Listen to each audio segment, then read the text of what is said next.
Physical science is responsible for the marvelous age of invention in which we're now living. But spiritual science is now setting out on a career whose possibilities that no one can foretell. Spiritual science has previously been the football of the uneducated, the superstitious, the mystical, but men are now interested in definite methods and demonstrated facts only. We have come to know that thinking is a spiritual process, that vision and imagination preceded action and event, that the day of the dreamer has come. The following lines by Mr. Herbert Kaufman are interesting in this connection. Quote, "They are the architects of greatness. Their vision lies within their souls. They peer beyond the veils and mists of doubt and pierce the walls of unborn time. The belted wheel, the trail of steel, the churning screw are shuttles in the loom on which they weave their magic tapestries. Makers of empires, they have fought for bigger things than crowns and higher seats than thrones. Your homes are set upon the land a dreamer found. The pictures on its walls are visions from a dreamer's soul. They are the choice few, the blazers of the way. Walls crumble and empires fall. The tidal wave sweeps from the sea and tears a fortress from its rocks. The rotting nations drop off from time's bow, and only things the dreamers make live on." Part 13, which follows, tells why the dreams of the dreamer come true. It explains the law of causation by which dreamers, inventors, authors, financiers, and others bring about the realization of their desires. It explains the law by which the thing pictured upon our mind eventually becomes our own. And now Part 13. It has been the tendency, and as might be proved, a necessity for science to seek the explanation of everyday facts by a generalization of those others which are less frequent and form the exception. Thus does the eruption of the volcano manifest the heat which is continually at work in the interior of the earth, and to which the latter owes much of her configuration. Thus does the lightning reveal a subtle power, constantly busy to produce changes in the inorganic world, and as dead languages now seldom heard were once ruling among the nations, so does a giant tooth in Siberia, or a fossil in the depth of the earth, not only bear record of the evolution of past ages, but thereby explains to us the origin of the hills and valleys which we inhabit today. In this way, a generalization of facts which are rare, strange, or form the exception, has been the magnetic needle guiding to all the discoveries of inductive science. This method is founded upon reason and experience, and thereby destroyed superstition, precedent, and conventionality. It is almost 300 years since Lord Bacon recommended this method of study, to which the civilized nations owe the greater part of their prosperity and the more valuable part of their knowledge, purging the mind from narrow prejudices, denominated theories, more effectually than by the keenest irony, calling the attention of men from heaven to earth more successfully by surprising experiments than by the most forcible demonstration of their ignorance, educating the inventive faculties more powerfully by the near prospect of useful discoveries thrown open to all than by talk of bringing to light the innate laws of our mind. The method of Bacon has seized the spiritual and aim of the great philosophers of Greece, and carried them into effect by the new means of observation which another age offered, thus gradually revealing a wondrous field of knowledge in the infinite space of astronomy, in the microscopic egg of embryology, and the dim age of geology disclosing an order of the pulse which the logic of Aristotle could never have unveiled, and analyzing into formerly unknown elements the material combinations which no dialectic of the scholastics could ever force apart. It has lengthened life, it has mitigated pain, it has extinguished diseases, it has increased the fertility of the soil, it has given new securities to the mariner, it has spanned great rivers with bridges of form unknown to our fathers, it has guided the thunderbolt from heaven to earth, it has lighted up night with the splendor of day, it has extended the range of human vision, it has multiplied the power of the human muscles, it has accelerated motion, it has annihilated distance, it has facilitated intercourse, correspondence, all friendly offices, all dispatch of business, it has enabled men to descend into the depths of the sea, to soar into the air, to penetrate securely into the noxious recesses of the earth. This then is the true nature and scope of induction, but the greater the success which men have achieved in the inductive science, the more does the whole tenor of their teachings and example impress us with the necessity of observing carefully, patiently, accurately, and with all the instruments and resources at our command, the individual facts before venturing upon a statement of general laws. To ascertain the bearing of the spark drawn from the electric machine under every variety of circumstance, that we may thus be emboldened with Franklin to address, in the form of a kite, the question to the cloud about the nature of lightning, to assure ourselves of the manner in which bodies fall with the exactness of a Galileo, that with Newton we may dare to ask the moon about the force that fastens it to the earth. In short, by the value we set upon truth, by our hope in a steady and universal progress, not to permit a tyrannical prejudice to neglect or mutilate unwelcome facts, but to rear the superstructure of science upon the broad and unchangeable basis of full attention paid to the most isolated as well as the most frequent phenomena.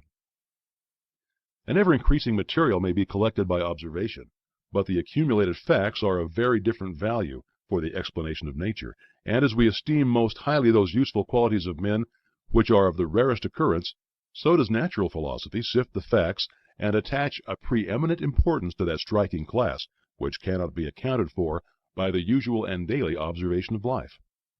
If, then, we find that certain persons seem to possess unusual power, what are we to conclude?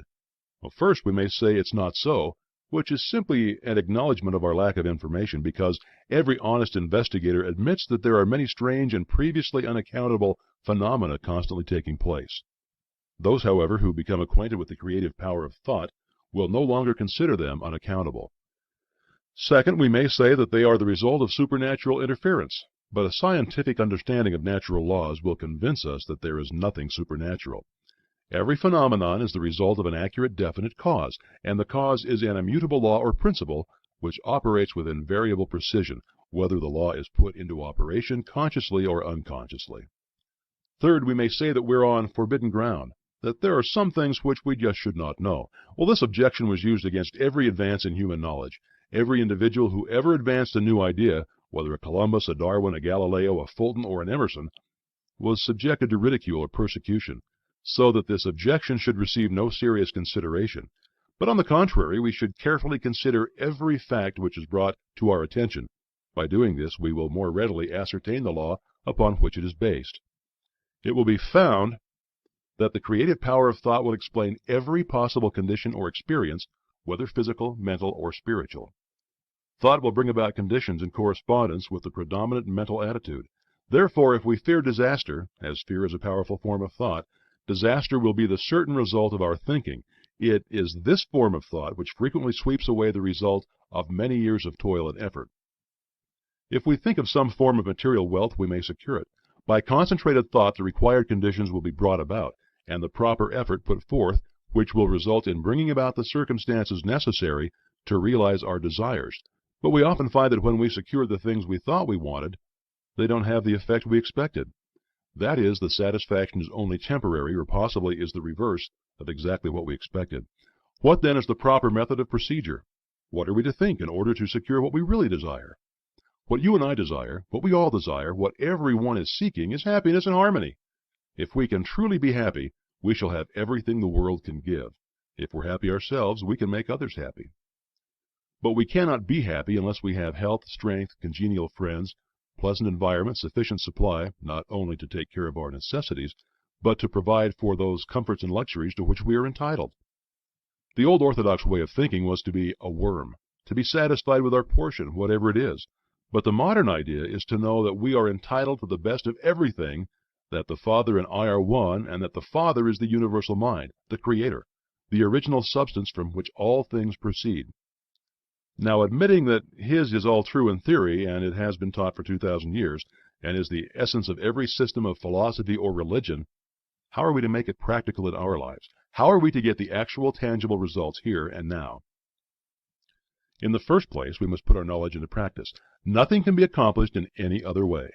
The athlete may read books and lessons on physical training all of his life, but unless he begins to give out strength by actual work, he will never receive any strength. He will eventually get exactly what he gives, but he will have to give it first. It's exactly the same with us. We will get exactly what we give, but we shall have to give it first. It will then return to us many-fold, and the giving is simply a mental process, because thoughts are causes and conditions are effects. Therefore, in giving thoughts of courage, inspiration, health, or help of any kind, we're setting causes in motion which will bring about their effect. Thought is a spiritual activity and is therefore creative. But make no mistake, thought will create nothing unless it is consciously, systematically, and constructively directed. And herein is the difference between idle thinking, which is simply a dissipation of effort, and constructive thinking, which means practically unlimited achievement. We found that everything we get comes to us by the law of attraction. A happy thought cannot exist in unhappy consciousness. Therefore, the consciousness must change, And as the consciousness changes, all conditions necessary to meet the changed consciousness must gradually change in order to meet the requirements of the new situation. In creating a mental image or an ideal, we are projecting thought into the universal substance from which all things are created. This universal substance is omnipresent, omnipotent, and omniscient. Are we to inform the omniscient as to the proper channel to be used to materialize our demand? Can the finite advise the infinite? This is the cause of failure, of every failure. We recognize the omnipresence of the universal substance, but we fail to appreciate the fact that this substance is not only omnipresent, but it is omnipotent and omniscient, and will consequently set causes in motion concerning which we may be entirely ignorant. We can best conserve our interests by recognizing the infinite power and infinite wisdom of the universal mind, and in this way become a channel whereby the infinite can bring about the realization of our desire. This means that recognition brings about realization. Therefore, for your exercise this week, make use of the principle, recognize the fact that you're a part of the whole, and that a part must be the same in kind and quality as the whole. The only difference there can possibly be is in degree. When this tremendous fact begins to permeate your consciousness, when you really come into a realization of the fact that you, not your body, but the ego, the I, the spirit which thinks, is an integral part of the great whole, that is the same in substance, in quality, and kind, that the Creator could create nothing different from Himself, you'll also be able to say, the Father and I are one. And you will come into an understanding of the beauty, the grandeur, the transcendental opportunities which have been placed at your disposal. Increase in me that wisdom which discovers my truest interest. Strengthen my resolution to perform that which wisdom dictates. Benjamin Franklin.